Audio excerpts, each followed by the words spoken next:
We're rolling. Oh my God. Oh. All right. Crazy. What's going on, world? We're back. You see what it is. You know where we are right now. You wouldn't even have to read that because you know you've been watching, you've been keeping up to date with us. We're in the Monsters living room. My name is Nate Poole, and we're back with another edition of a little sit down where we like to get behind the 5, 6, 7, 8s, where we try to get up close and personal. And you see who's here. The man needs no introduction, but I'll give him one anyways.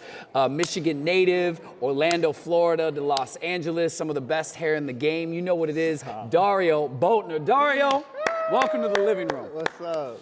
Happy to be here. How are you doing? I'm good, man. It's good to have you. I'm good. It's good to have you. It's good to see your smiling face out on tour a little bit more. Thank you. I appreciate that. Yeah. Hey, I'm so happy to have more cities this year off of canceling the ones from last year. Absolutely. Because of tour, but yeah. Hey, we here. It's a good reason. It's a good reason not to come out. Yeah. You know, going to do your thing. No, actually, when I wrote I write intros for everybody, right? And I went to update yours, and it was a full thing about it was like first class alert. Like it was the first class you taught at Monsters. I think you taught at the LA intensive. Yep. But then it was your first one out on tour with us. Right. And it made me smile. I had a moment. Hey, bro, It was a moment. It's good to have you out. We were just chopping it up before we started, but yeah, man, you've done some things at 25. 25, like you've done some things. Global artists, tours, award shows, music videos, television, film, like it goes on and on. When you look, do you ever have moments of reflection? I do. Or are you just constantly in go mode? My driving time is my reflection time. Okay. So anytime I get to drive for a long period, I'm like reflecting. I'm just blessed, man. Like I can't put it into like whys. I just know it's from a higher power for sure, out of my hands. You believe in that, yeah. For sure. And yeah. I'm just blessed at the end of the day. Right. I can't say it's just because of skill, can't say it's just because of work ethic. I'm just blessed. Right. Yeah. Well, it's got to be a whole equation of things, right? Yes. I mean, it's like timing and hard work and preparation. There's like a saying about like luck is like hard work and preparation that meet at the, there's some, absolutely. Yeah, it kind of all comes timing. together. It's timing very is much timing, bro. Right. One of the best, there's a lot of fodder on Instagram, a lot of BS that you can do without. Yeah. But one of the best things I saw towards the end of this past year was a Venn diagram, and it said surrender and discipline, and in the middle was flow. Yes. Right, and it just spoke so. There's so much out of our control, right? And all we can do is like continue to grind, continue to pursue our passions, with an open heart and an honest. Ultimately, it's out of our hands. Literally. Yeah, it's out of our hands. You just have to commit to the task at hand. If you want to do something, just commit to it. Put your best foot forward, right, and it'll happen. So but to drive, to be in the drive. Well, you're not in the driver's seat. You said it's a higher power, but what is the motivation to keep going? Like, what is what fuels you? Sure, you want to be a successful dancer, but is it that feeling when you get on stage? Is it that, you know what I mean? Is it that feeling? Like, what is that moment that keeps you coming back? The inspiration of it all, I believe. Like, whether it's me inspiring others, which is an incredible feeling, or others like inspiring me in different forms, whether that's on a creative exec level, whether that's literally choreography on that creative level, as just movers, to just be inspired and to inspire people is a feeling, and I think I'm addicted to that feeling. So I love just coming back to it. Right. So again, if I'm able to hit stage and inspire other people, if I'm able to teach, which is probably my number one thing to do in regards to this thing we call dance. Really? Is definitely teach, because of that feeling of seeing people that inspire me, whether it's a student, whether it's the homies taking my class and seeing them take their approach in the choreography, and me being inspired by that, or me inspiring the many people that are able to take class. That's really interesting to hear, because you can look at your resume and it's star-studded. You know what I mean? And you can look at all these incredible things, but I don't know. It just speaks to what we were just talking about before this started, like just the love of the game, right? And I don't know that the truest form or expression of that is in the classroom. Yeah. Yeah. I mean, even if you're a creative director on a tour, right? Like there's politics and there's so many things you got to work out. And like, there's nothing purer than like dancers in a studio. Yeah, man. It's just nothing, like going in, It's nothing right? like it. It's nothing like it. Ugh. It's just raw. Right. It's just raw, Right. man. And I think it's really fitting us talking about you coming back and teaching more now, and to hear like out of everything you do, out of everything that you've already done, you feel most at home. Yes. Being able to inspire a next generation. When I got off a tour, as great as the tour was, it was something about stepping back into the teaching realm that just felt like a safe space and home. I always just feel like comfort within any time I get to teach, no matter if it's at Monsters, no matter if it's at a studio, like. Yeah. No matter the setting, I love just teaching. And I've heard that from more than one monster. I mean, I feel I've had this conversation with Nick DeMora more than once. Yeah. Right? I mean, he'll, all the Bieber tours, all the work he's done, stage design, all of that. And he was like, his first class back, this was a couple seasons back, but he was like, there's nothing like being back in a Monsters, like advanced ballroom. Yeah, you know what I mean? So when you just said you got off tour, I did want to dive into a specific tour that Together Again, that sir. Janet tour. Yes, sir. First of all, I would be remiss if I didn't shout out like the Monsters' presence on that tour. Gil, Luther, Denzel, Maniac, Guero, like it's a whole fam. It's just Monsters. It's just literally generations on that tour. And the reason, out of everything you've done, the reason I'm drawn to that is when I was scanning through, your social media and some of your posts and stuff, you really, I don't know, there was a different tone there. It wasn't just another glam job. It wasn't like, oh, we shut it down, thanks for coming out. There was like a real respect level.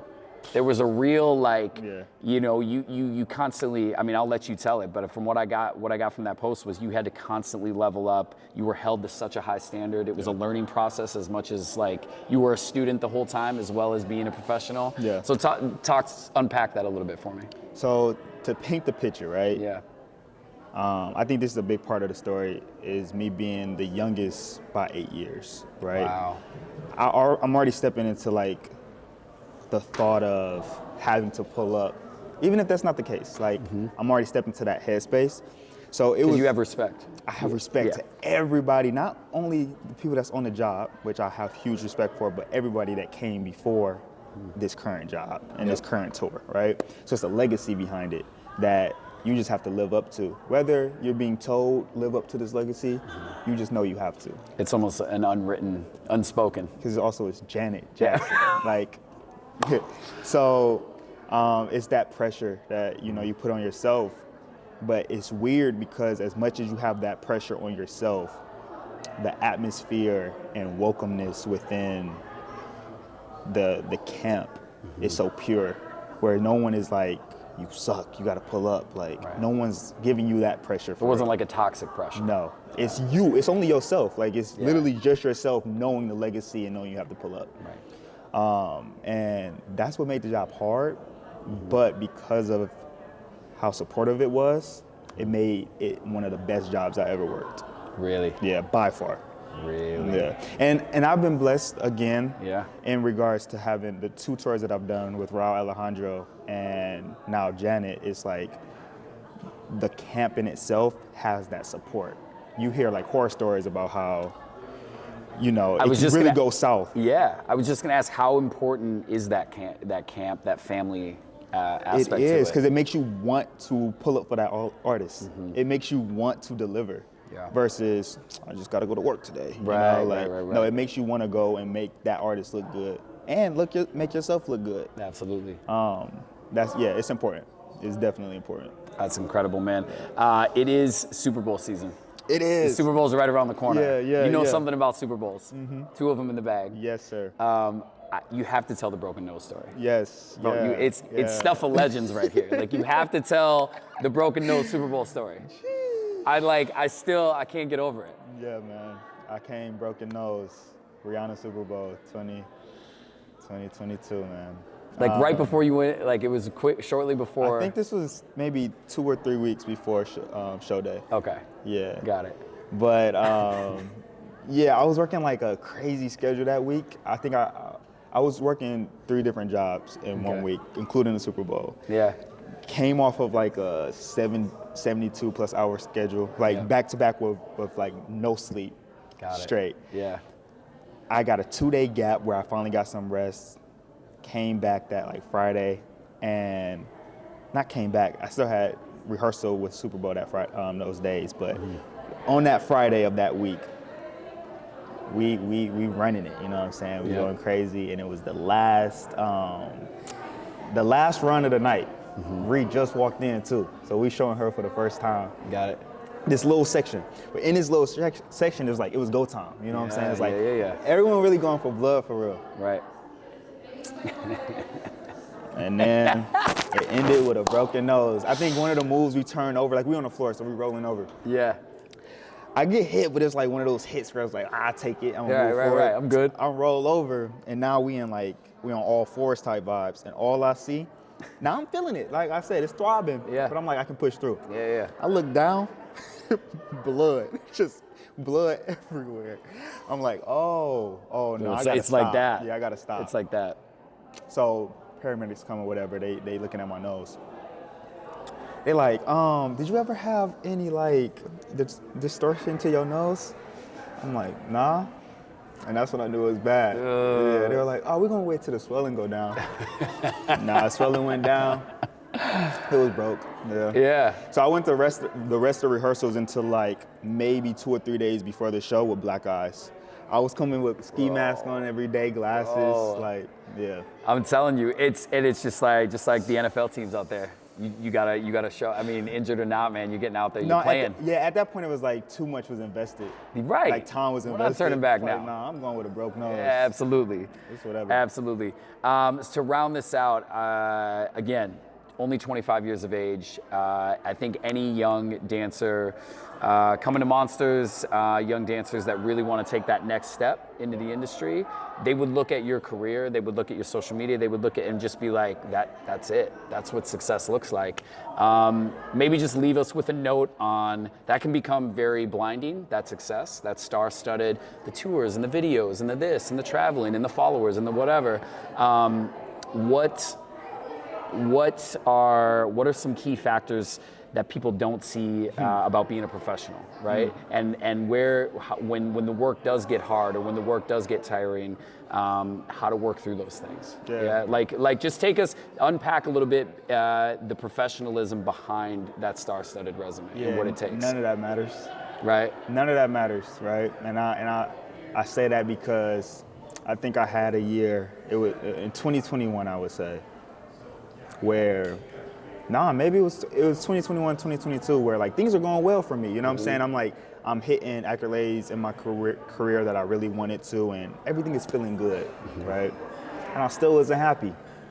Like, I think J. Cole got a line, you know what I'm saying? Like you get everything you wanted, but you're still not happy with it. Yeah. So then I started realizing that I was a little more distant from family. I was a little more distant than friends. Like those realms of my life weren't as high up as my career was, right? Yeah. And when I started taking those aspects more serious and giving it more time and attention, yeah, I started being more happier. Really? So I value that way more now, and I think it's important to also, as much as you value your career and you allocate time to your career, equal, if not more, to your family and your friends in that realm as well. I think that's very important, and that's going to help your mental. Absolutely. To get through your career. Absolutely. Yeah. It's been told many times, many ways, but people dream of the mountaintop, and then they get to the mountaintop, and they realize some of it is a mirage, right? And we get back to those fundamental aspects of who we are: family, friends. Like you just talked about, all the tours, all the glitz and the glam, but where does it all come back to? The studio. Being in there, blood, sweat, and tears with your people. Why are you doing it? Why? Ask that why is so important every time. And we talk about, the rates and stuff, but at the end of the day, we are doing this because we love it. And if you only turn it into money, you won't be happy. Right. You won't be happy. So it is the why are you doing it? Yeah. And if it is for the money, then be transparent with Be yourself. honest about it. Yes. That yes. it's because of the money, and then Yes. don't be butthurt when things go south. It's just be clear with your Be intent. clear about it. Absolutely. You're a young man, but wise beyond your years. Yeah, thank you, I bro. appreciate you, Dario, Absolutely. coming through. Thank you. Dario Boatner in the building, Monsters Living Room, Austin, Texas. We out. We out.